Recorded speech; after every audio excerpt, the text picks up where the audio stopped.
அஸ்ஸலாமு அலைக்கும் வரஹ்மத்துல்லாஹ். ஏக இறைவனின் சாந்தியும் சமாதானமும் நம் அனைவரும் மீதும் என்றென்றும் நிலவட்டுமாக. தமிழ் குர்ஆன் ஆடியோ சேனல் உங்களை அன்போடு வரவேற்கிறது. திருக்குர்ஆன் தமிழாக்கம் அத்தியாயம் 67 அல் முல்க், அதிகாரம், வசனங்கள் 1 முதல் 30 வரை. பிஸ்மில்லாஹிர் ரஹ்மானிர் ரஹீம். அளவிலா அருளாளன் நிகரிலா அன்பாளன் அல்லாஹுவின் பெயரால். தபாரக்கல்லதீ பியதிஹில் முல்கு வஹுவ அலா குல்லி ஷைஇன் கதீர்.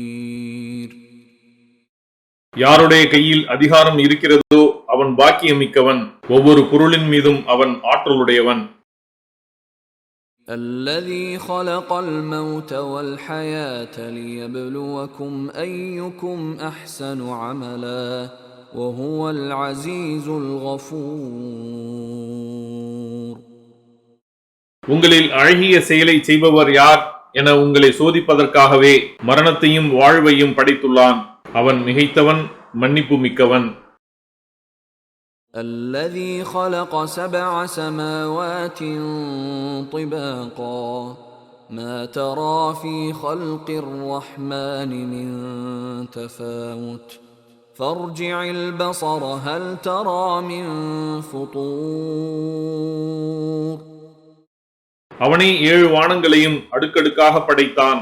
அளவில்லா அருளாளனின் படைப்பில் எந்த குறைபாட்டையும் காண மாட்டீர். மீண்டும் பார்ப்பீராக, ஏதேனும் விரிசல்களை காண்கிறீரா? ثم ارجع البصر كرتين ينقلب إليك البصر خاسئا وهو حسير. பின்னர் மீண்டும் இருமுறை பார்ப்பீராக, பார்வை சோர்வடைந்து தோல்வியுற்றதாக உம்மிடம் திரும்பும். وَلَقَدْ زَيَّنَّا السَّمَاءَ الدُّنْيَا بِمَصَابِيحَ وَجَعَلْنَاهَا رُجُومًا لِلشَّيَاطِينِ وَأَعْتَدْنَا لَهُمْ عَذَابَ السَّعِيرِ. அருகிலுள்ள வானத்தை விளக்குகளால் அலங்கரித்தோம். அவற்றை ஷைத்தான்களுக்கான எரிகற்களாக ஆக்கினோம். கொழுந்து விட்டெறியும் நரக வேதனையையும் அவர்களுக்கு தயார்படுத்தியுள்ளோம். وَلِلَّذِينَ كَفَرُوا بِرَبِّهِمْ عَذَابُ جَهَنَّمَ وَبِئْسَ الْمَصِيرُ. தமது இறைவனை மறுப்போருக்கு நரக வேதனை உண்டு. சேருமிடத்தில் அது கெட்டது. إِذَا أُلْقُوا فِيهَا سَمِعُوا لَهَا شَهِيقًا وَهِيَ تَفُورُ. அதில் அவர்கள் போடப்படும் போது அதன் பேரிரைச்சலை கேட்பார்கள். அதுவோ கொதித்துக் கொண்டிருக்கும். تَكَادُ تَمَيَّزُ مِنَ الْغَيْظِ كُلَّمَا أُلْقِيَ فِيهَا فَوْجٌ سَأَلَهُمْ خَزَنَتُهَا أَلَمْ يَأْتِكُمْ نَذِيرٌ. அது கோபத்தால் வெடித்துவிட முனையும். அதில் ஒவ்வொரு கூட்டத்தினர் தள்ளப்படும் போதும் அவர்களிடம், எச்சரிப்போர் உங்களிடம் வரவில்லையா என அதன் காவலர்கள் கேட்பார்கள். قالوا بلى قد جاءنا نذير فكذبنا وقلنا ما نزل الله من شيء إن أنتم إلا في ضلال كبير. ஆம், எச்சரிப்பவர் எங்களிடம் வந்தார். ஆனால் நாங்கள் அவரை பொய்யென கூறி, அல்லாஹ் உங்கள் மீது எதையும் இறக்கவில்லை, நீங்கள் பெரும் வழிகேட்டிலேயே இருக்கிறீர்கள் என்று கூறினோம் என்று நரகவாதிகள் பதிலளிப்பார்கள். وقالوا لو كنا نسمع أو نعقل ما كنا في أصحاب السعير. நாங்கள் செவியுறுவோராகவோ அல்லது சிந்திப்போராகவோ இருந்திருந்தால் நரகவாசிகளில் ஆயிருக்க மாட்டோம் எனவும் கூறுவார்கள். فاعترفوا بذنبهم فسحقا لأصحاب السعير. அவர்கள் தமது பாவங்களை ஒப்புக்கொள்வார்கள். எனவே நரகவாசிகளுக்கு அழிவுதான். إن الذين يخشون ربهم بالغيب لهم مغفرة وأجر كبير. தமது இறைவனை மறைவான நிலையில் அஞ்சுவோருக்கு மன்னிப்பும் பெரும் கூலியும் உண்டு. وأسروا قولكم أو اجهروا به إنه عليم بذات الصدور. உங்கள் பேச்சை ரகசியமாக பேசுங்கள் அல்லது அதை பகிரங்கப்படுத்துங்கள், அவன் உள்ளங்களில் உள்ளவற்றையும் நன்கறிந்தவன். ألا يعلم من خلق وهو اللطيف الخبير. உங்களை படைத்தவன் அறிய மாட்டானா? அவனோ நுட்பமானவன், நன்கறிந்தவன். هو الذي جعل لكم الأرض ذلولا فامشوا في مناكبها وكلوا من رزقه وإليه النشور.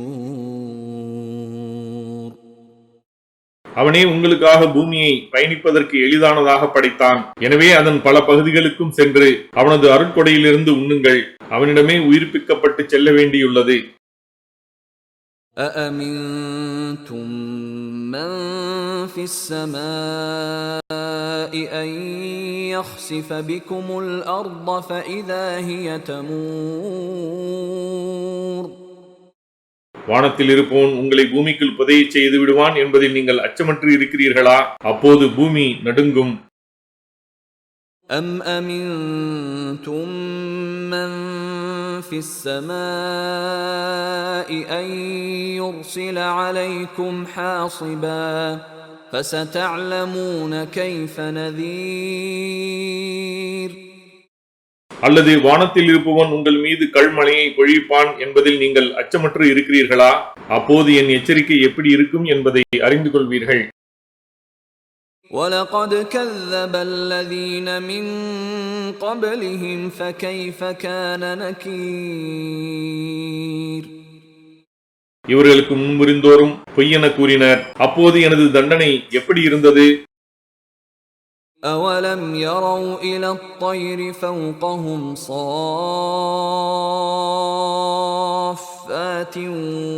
وَيَقْبِضْنَ مَا يُمْسِكُهُنَّ إِلَّا الرَّحْمَنُ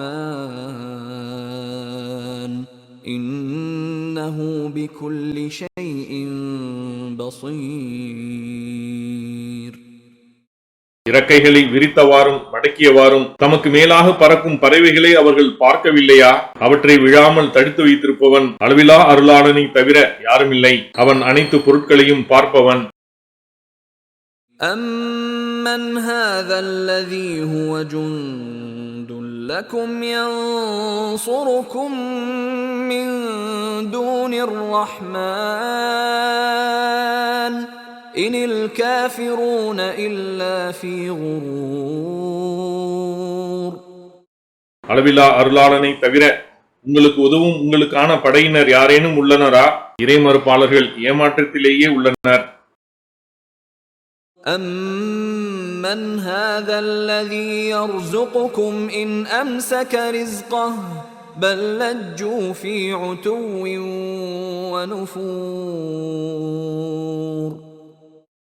அல்லது தான் அளிக்கும் உணவை அவன் நிறுத்திவிட்டால் உங்களுக்கு உணவளிப்பவர் யார்? அவ்வாறல்ல, அவர்கள் பெருமை எடுப்பதிலும் வெறுப்பிலுமே நீடிக்கின்றனர். أَفَمَن يَمْشِي مُكِبًّا عَلَى وَجْهِهِ أَهْدَىٰ أَمَّن يَمْشِي سَوِيًّا عَلَى صِرَاطٍ مُّسْتَقِيمٍ. தனது முகம் குப்புற விழுந்தவனாகச் செல்பவன் நேர்வழி பெற்றவனா? அல்லது நேரான வழியில் சீராக நடப்பவனா?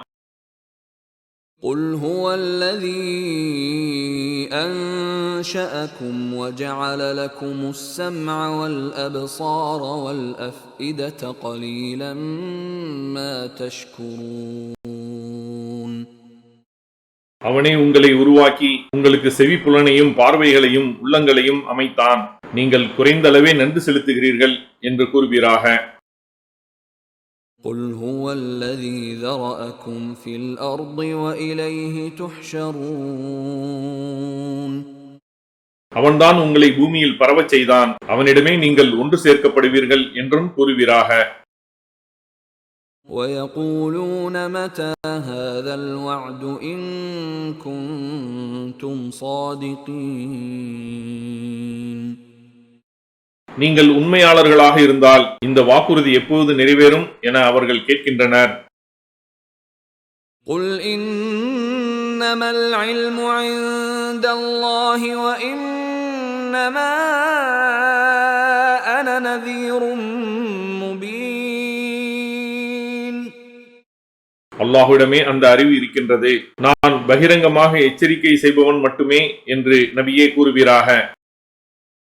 فلما رأوه زلفة سيئت وجوه الذين كفروا وقيل هذا الذي كنتم به تدعون. அது நெருங்கி வருவதை காணும்போது இறை மறுப்பாளர்களின் முகங்கள் கருத்துவிடும். நீங்கள் எதை தேடிக்கொண்டிருந்தீர்களோ அதுதான் இது என்று கூறப்படும். قل أرأيتم إن أهلكني الله ومن معي أو رحمنا فمن يجير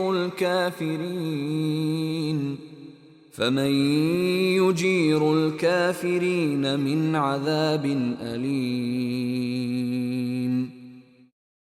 என்னையும் என்னிடம் இருப்பவர்களையும் அல்லாஹ் அழித்து விட்டாலோ அல்லது அவன் எங்களுக்கு அருள் புரிந்தாலோ துன்புறுத்தும் வேதனையிலிருந்து இறை மறுப்பாளர்களை பாதுகாப்பவன் யார் என்பதை சிந்தித்தீர்களா என்று கேட்பீராக. قل هو الرحمن آمنا به وعليه توكلنا فستعلمون من هو في ضلال مبين. அவன் அளவிலா அருளாளன், அவனையே நம்பினோம், அவன் மீதே முழு நம்பிக்கை வைத்துள்ளோம், பகிரங்க வழிகேட்டில் இருப்பவர் யார் என்பதை நீங்கள் அறிந்து கொள்வீர்கள் என்று கூறுவீராக. قل أرأيتم إن أصبح ماؤكم غورا فمن يأتيكم بماء معين. உங்களுடைய தண்ணீர் வற்றி போய்விட்டால் பொங்கி வரும் நீரை உங்களுக்கு கொண்டு வருபவன் யார் என்பதை சிந்தித்தீர்களா என்று கேட்பீராக.